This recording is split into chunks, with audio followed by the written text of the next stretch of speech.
So let's begin with a basic question that a lot of people have, and that question is Jesus real?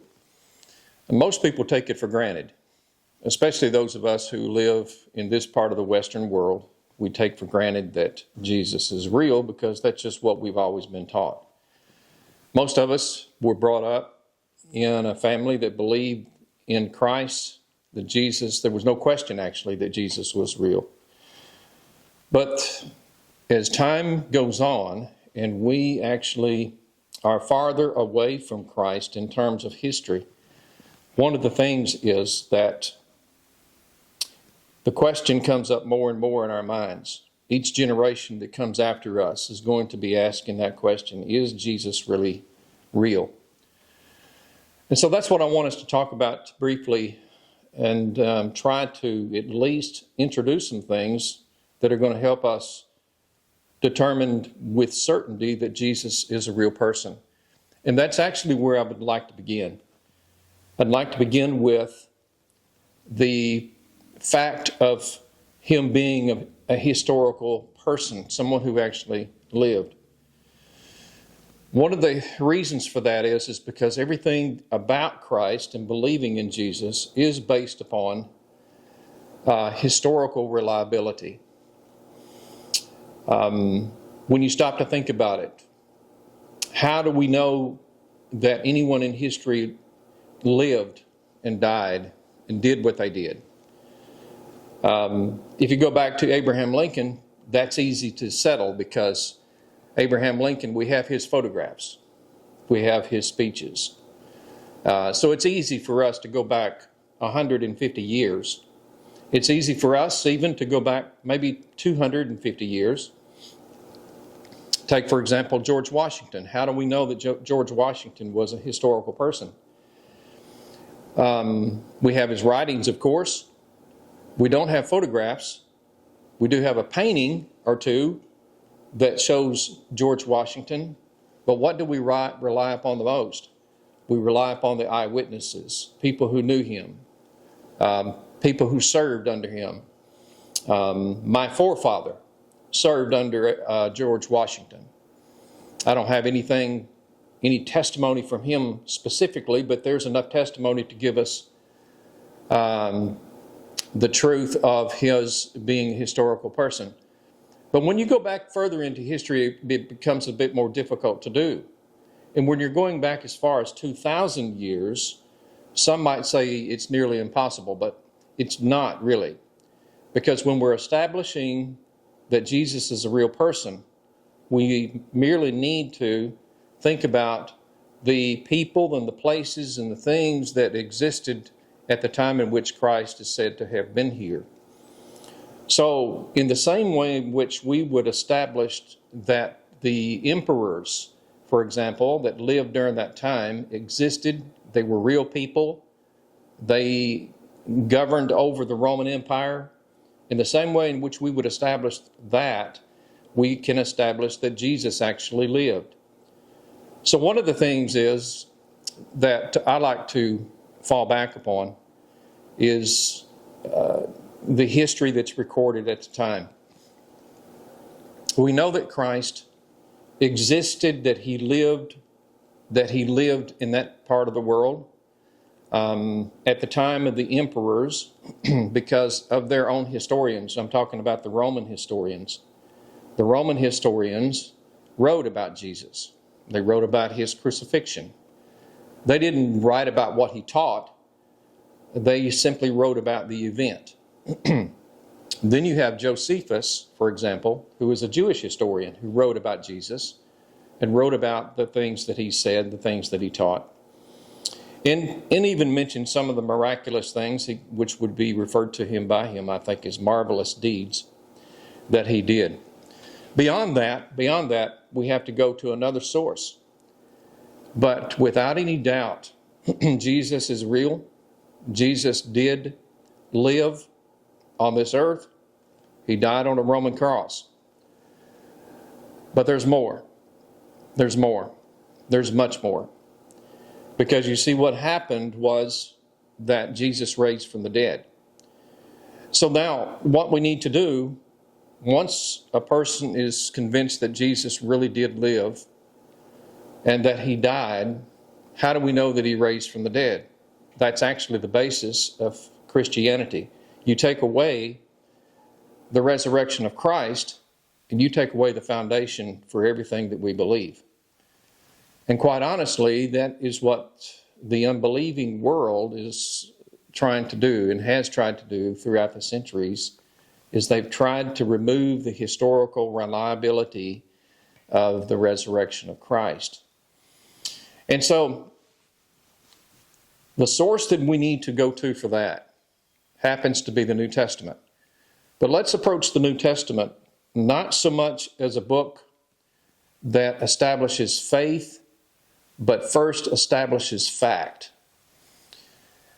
And the way in which we do that is the same way in which we establish fact with any historical document that was written at that period of time. Any historical document that was written has the same earmarkings of reliability that the New Testament has. If we go to, for example, the writings of Tacitus, it has the earmarkings of authenticity, credibility, and reliability, because other historians and other facts of history, archaeology bearing witness to those things as well, has verified that what Tacitus wrote regarding the Roman Empire, the emperors and so forth, we can rely upon that. So if we approach the New Testament, first of all, as a book of history, reliable history, written at the same period of time, we can walk away with the same earmarkings of reliability that these historians had and have from that same period of time. What is even more about the New Testament is that we possess manuscripts that date back and are older than the manuscripts that we currently have of the historians of the Roman Empire. Now, I'm building something up here. I'm not just simply just making an argument for this. I'm building up a foundation so that we can actually ask the question, not only did Jesus exist, I think we pretty well have established that, but the question about his resurrection. Can we trust that the resurrection happened? Let me come back to that point about the historical reliability just for a moment. We as Christians believe that the only way to God is through Jesus Christ. He said it himself, I am the way, the truth, and the life. No one comes to the Father except through me. Now, a little later on, I'm going to be talking about some of those extraordinary claims.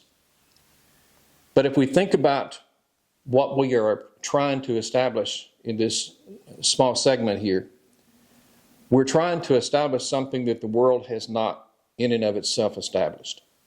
We're trying to verify something that actually the world can't otherwise verify unless it goes through the same process that we're going through with the historical reliability, just as in the same way we would with other historical documents. So getting back to the New Testament and the manuscripts that we have more manuscripts that are older manuscripts than the manuscripts that we have from Tacitus, for example.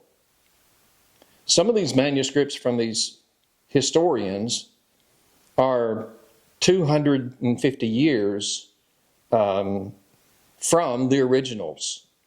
250 years. Yet we don't question them. We don't question them. We take